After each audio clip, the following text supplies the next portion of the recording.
Republican support. Welcome to Adam Sam Radio. We got a little report here on the shortwave. I don't know.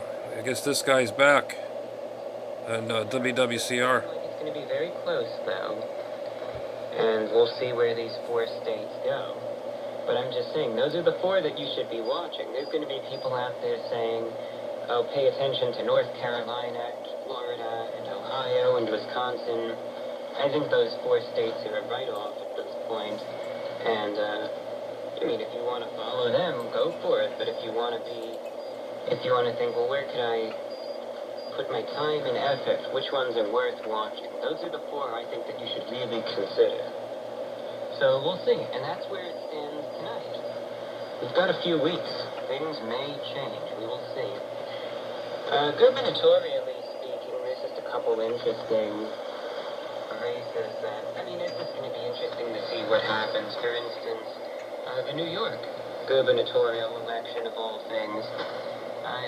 The polls, obviously, because this is New York we're talking about here, show Democrat incumbent Kathy Hochul in the lead. However, they have shown multiple polls at this point showing Republican challenger Lee Zeldin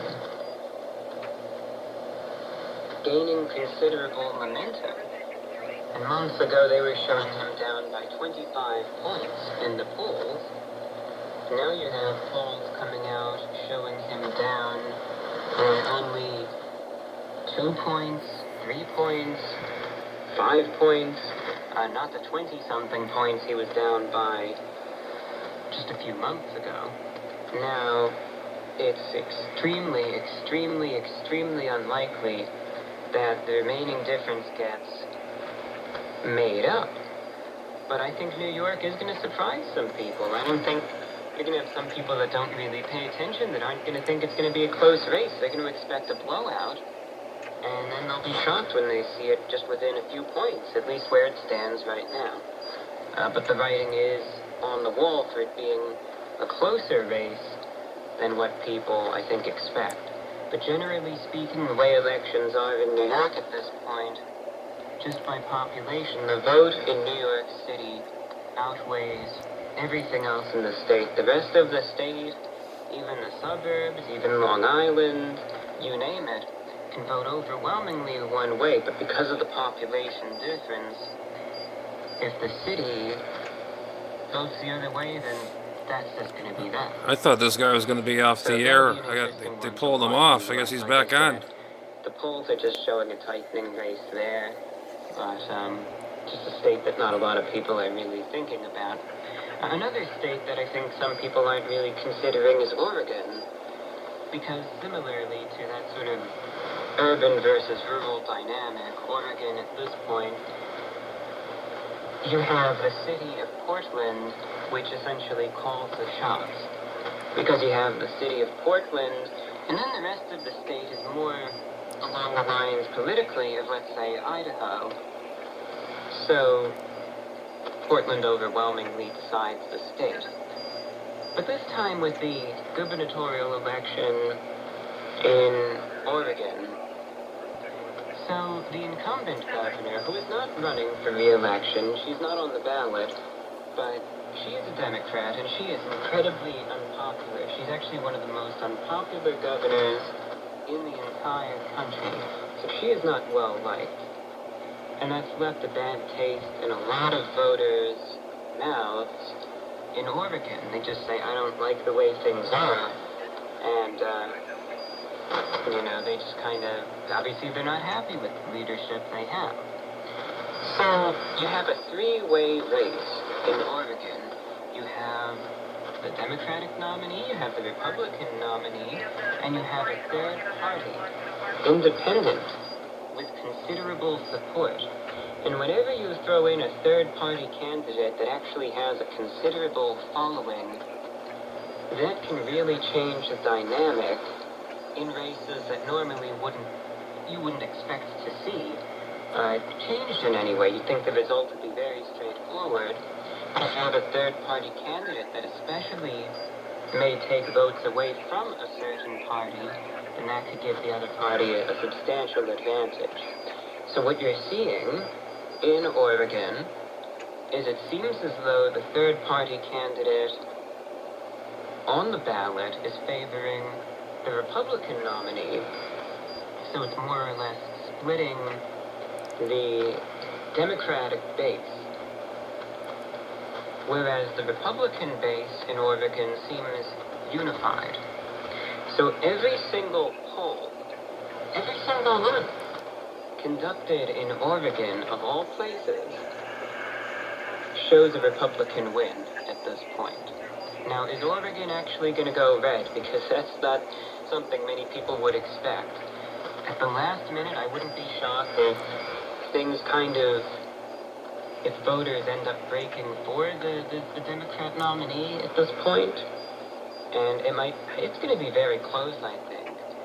So, despite the polls saying that it should be an easy pickup for the Republicans, like I said, if the turnout or whatever in Portland just still winds up being a certain way, that might still flip the race. But right now, a lot of predictions and projections have Oregon flipping, which that would be something to see right there. Like I said, it's the state. We all know where this is going to go. Jesus. At this point as going that way, but we'll see.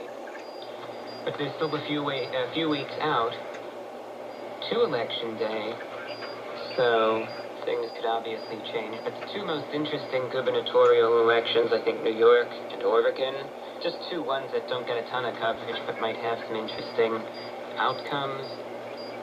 Alright, now there's two other things that I want to talk about, but on a final note, here's the most important thing. I always find this sort of stuff interesting, and it's interesting in my case. I like making predictions and projections and then seeing where they actually stand compared to the polls.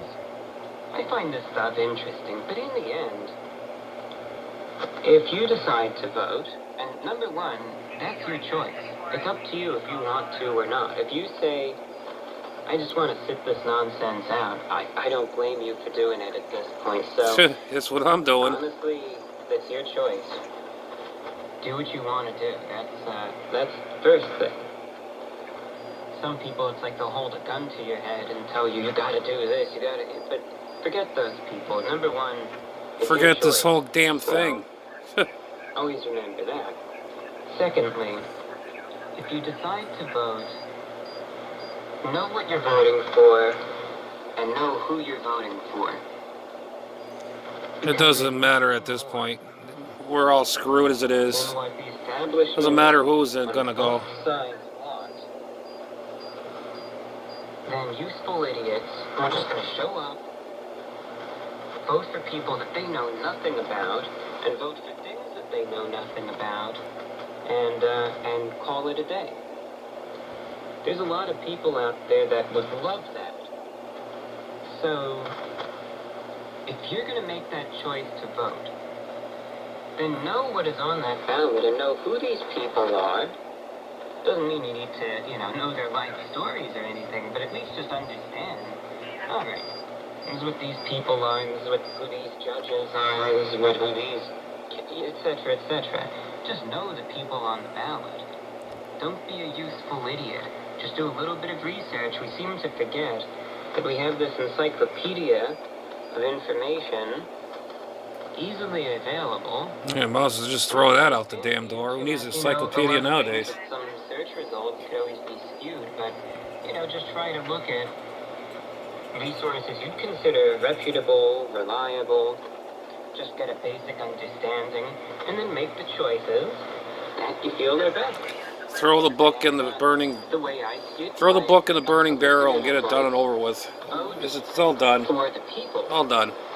That you think are best, most competent, most qualified. And if you think that none of the choices on the ballot are worthwhile, no, and there's a choice to write in, maybe just write something in then. It's up to you. But you gotta make whatever choice you want to make. Yeah, my thing is saying we are screwed. That's it. We are screwed. Period. A lot of people wear this stuff on their sleeve. You see it in the news all the time. The way I see it, Voting is a very personal thing. Don't feel like you're obligated to tell a single It other ain't person personal anymore. in your life who or what you voted Just for. like you said, they put a gun to your head to vote for who you have to vote No for. one else has to know if you don't want them to. So, in my opinion, that's private, personal stuff. If you want to tell the world, that's up to you. But as far as I see it, that's your business.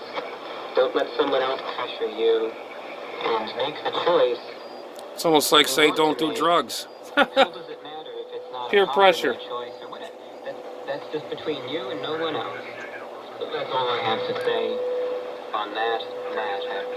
Two other things that I want to cover real quick, and then we'll get into some music. I saw this story and I shook my head at it. I thought, boy, this is really going to help their cause. Yeah, right. The climate activists who threw soup over Vincent van Gogh's famous sunflowers painting on Saturday appeared in a London court on charges of criminal damages. They throw tomato The two soup women at were it. protesting as part of a campaign group, Just Stop Oil, and pleaded not guilty. After dumping 2 cans of tomato soup over the Van Gogh oil painting Friday, they proceeded to glue themselves to the gallery wall. They were removed by security and taken into custody according to the London Metropolitan Police. A spokesperson for the National Gallery confirmed that there is thankfully no damage to the painting, which is one of the iconic versions of sunflowers that Van Gogh painted in the late 1880s. As they said, there's some minor damage to the frame, but the painting is unharmed as it's covered by glass, obviously to protect it from instances like this. It was cleaned and then returned to the National Gallery Friday afternoon. Just Stop Oil, again the group responsible for this, received widespread criticism from other environmental groups Oh, God. and from politicians from the opposition Labour Party following the protest. And the way I see it, sometimes I'll ask myself, are these people really that stupid to think that this is actually going to win over any support? Either they're that stupid, or, who knows, these are big companies we're talking about. Maybe these groups are just kind of paid for by these companies, and maybe these people themselves, maybe they are activists, but they could be kind of like the useful idiots we're just talking about, and they intentionally get recruited to go out and do this stupid stuff just to kind of sour everyone's views. But I think it's funny. stupid. Or just that stupid. And just the idiots. I have no idea, but yeah, to try to ruin a famous painting like that, boy, they really helped their case there. Who cares? Finally, and this is just a mess. This country has always had a very serious problem, but with time, nothing has gotten better here. You think? Over in Haiti, the Caribbean nation of Haiti, which is the most impoverished country, I believe, in the Americas, it was reported by the UN that there may be widespread famine across the country because of supply issues, and it's not just in terms of logistical problems, right, like you see in the U.S. sometimes. This is far more brazen. It's because you have powerful gangs that, I guess in some ways, they're more powerful than the government there, and just decided we're going to blockade the ports and cut off the supplies. So that's what they do. I guess the government in Haiti, well, given all the problems that are there, it's clearly a very weak, probably very corrupt government, disorganized, that I guess doesn't have the resources to just send in their military to just go in. They ain't got nothing. Those poor people have been poor for 30, 40, 50 years or more. Come on. They don't have no army or anything over there. In a difficult situation over there. And the Prime Minister of Haiti, obviously unable to control the situation, is asking for military assistance from abroad to confront the gangs. And earlier this week, UN Secretary General Antonio Gutierrez called for the immediate deployment of a special armed force, warning of a dramatic deterioration in security in a country overrun by powerful criminal gangs and looters. And like I mentioned, a coalition of gangs has prevented the distribution of diesel and petrol for more than a month. Most transportation is halted, looting and shootouts are common across the country. And in mid-September, gangs surrounded a key fuel terminal, demanding resignation of the Prime Minister. That move, coupled with thousands of other protesters who have blocked streets in the capital of Port-au-Prince and other major cities, have caused major food shortages, petrol shortages, hospitals cutting back on services, most gas stations are just closed, banks and grocery stores restricted hours. The United States and Canada have said that they will deliver armored vehicles to the Haitian police that have been bought by Haiti. So What about us? What about us? So, This is America. We're not worried about everybody else. What about us here in America? Jesus Christ. Plays out, but Haiti, that's a country that's been just plagued with problems. I mean, for decades. I understand it. They've been plagued for problems for many years, but Jesus Christ, we're in dire straits just as bad as they are almost. You name it. Come So on. I hate to say it, it's no surprise that We shouldn't put our nose in it. there. You could hope that maybe. I mean, I can see giving donations and stuff like we've been doing for years, but the way it's come on, with the gotta bring the military down there now? Maybe that those gangs will get crushed. Only for, a couple months or a couple years to pass, and then more will just pop up, and then we're going to repeat the same exact situation. That's all the news for today here on VORW Radio International. VORW National Now for the News. remainder of the broadcast, I just want to play some music. Well, anyways, that was the news of the hellhole in the world news. Well, the Kenwood's been working fine, hasn't shut off all day. It's been working flawlessly. Let's check the heat sink in the back, nice and cool. Fan's working nice. She's working. I've been running it all day since I fixed it this morning or this afternoon. It's been running ever since. And I just caught the glimpse of the news there of the political crap. The political toilet crap. But anyways, this is it for me for tonight. I'm going to go hit the sack, go to bed, and wake up the next morning and feel refreshed. On the next one, catch you all later. 7-3. Adam Sam Radio going QRT, and we'll be clear out of here.